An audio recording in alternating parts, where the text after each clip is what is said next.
I do find that it's important never to teach before you've listened. To do so is patronizing. And so never to teach before I've listened and never to teach before there's a question. And so I'm listening deeply for what question you may literally ask or what question may be implicit. And in that listening, it involves, as you've said, many different aspects of reception. And the body receives, the mind receives, the heart receives, the ears receive, the senses receive. And so what I'm actively listening for is what question do you have? What question do you have you don't know you have, but are asking anyway? And how can I guide you into the discovery of a solution or at least the next question? Because to teach before there's a question is completely patronizing. And so I never do. That's why the actor speaks first before I do. So I Yes. don't know if that answered your question, but all of these things seems connected to me. And you brought up listening with your hands. Very powerful work. Yeah, so that's why you like to have people do a recall Mhm. immediately after performing before teaching. Yeah. Yeah, could you imagine if I got up and told you what to do? You'd be like, well, I didn't have that question. Well, I told you that answer. Like, what is that? I get up and I tell you the answer is four, and you're like, but my question was, what's one plus one? But okay, four, fine, I'll do something with. See, that would be a dominant approach to teaching. Right. I give you something before you've recognized you need it. That's absurd. That's about me. That's my ego. Look how clever I am. So you find that when somebody is putting up a scene, for example, which something that you say in classes a lot is just when we perform for each other, we're just rehearsing a process. So when somebody rehearses their process, you find that there tends to be like a central question that they're in at that point.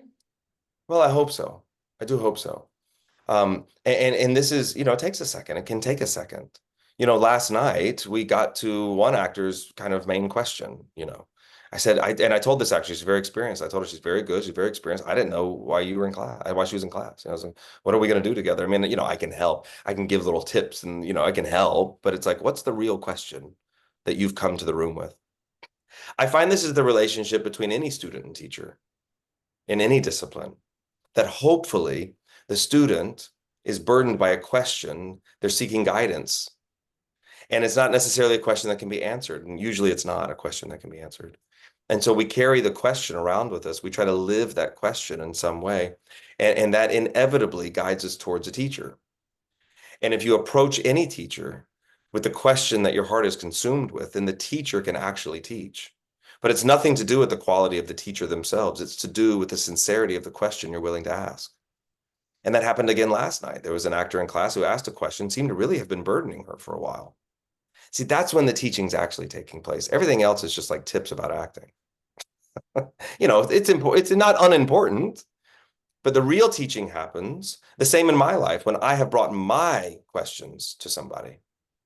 And the best thing the teacher can do, I find, is not answer the question, but point you in the direction of your own solutions, or at least your own questions, to validate that the question exists and to remind you that by virtue of the sincerity of that question, you already have the very thing you're looking for. But usually the teacher knows that and the student's not ready to hear it.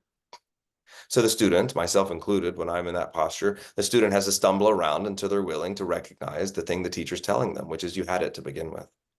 In fact, you had it, and proof of you having it is that you found the teacher. You see, this all gets very kind of mystical.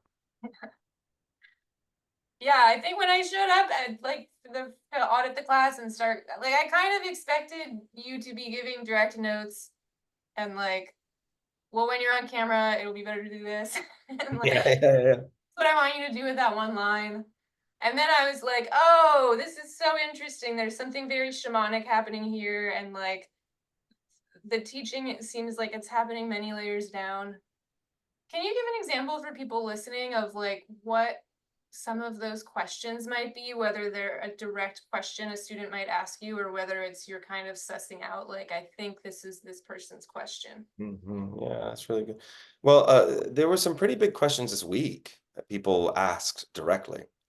And you always know that it's a big question because they will either indicate or you have sensed that they've been sitting on it for a long time. And so at some point, the sincerity of the question has met their willingness to ask it. And this is a big moment for anybody. And so this is a moment the teacher must really honor because in this moment, it's very intimate and I have to be very careful what I say and how I say it. But it happened a few times. So in Sunday night, maybe it was Sunday, I can't quite remember. An actor who's very good and who works very hard has come into the realization, not by my assistance, but by others, has come into the realization that he's addicted to his work and he's addicted to the effort of working in a very profound way. It's not enough to say he's a workaholic. He tends to um, uh, give his ability to work the authority to name who he is. So if he worked hard, he is good. If he hasn't worked hard, he is not good.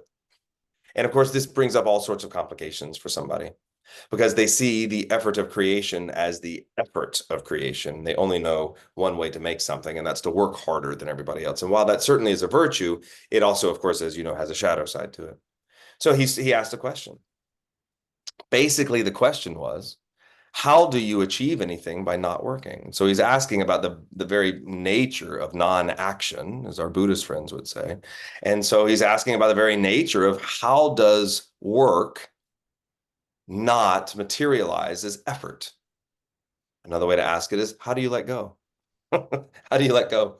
And I know that I've worked hard at some things that didn't come true because I was working so hard at them. And the minute I surrendered and went, okay, whatever, it all came to be. I mean, this is a mystery. I don't know. This is a big question. And so the first thing that I told the actor is, well, I can't answer this for you because if I do, it'll just give you one more thing to do. And that's where you pride yourself because we all have a little checklist in our hearts and we tend to measure ourselves based on how well we measure up. And so that was the first thing I had to say is this is not a question that can possibly be answered. I can give you some context around it. I wrote a book that addresses it, but this is not a question that can be answered by way of information because if I tell you what I think, you might just assume that's one more thing you got to do. And now you've got to let go of the very thing I told you. So that's where we began.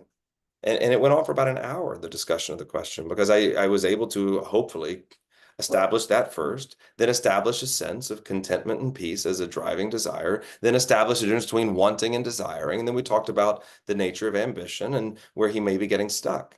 But it's got to be rooted on the question is the response to the question is rooted in that there is no appropriate response to the question.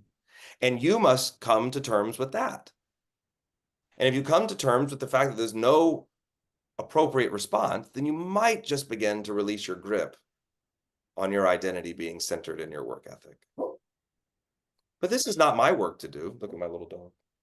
This is not my work to do. It's only my work to reflect back. And my job is this, to meet the sincerity of the question with the sincerity of my response. That's it.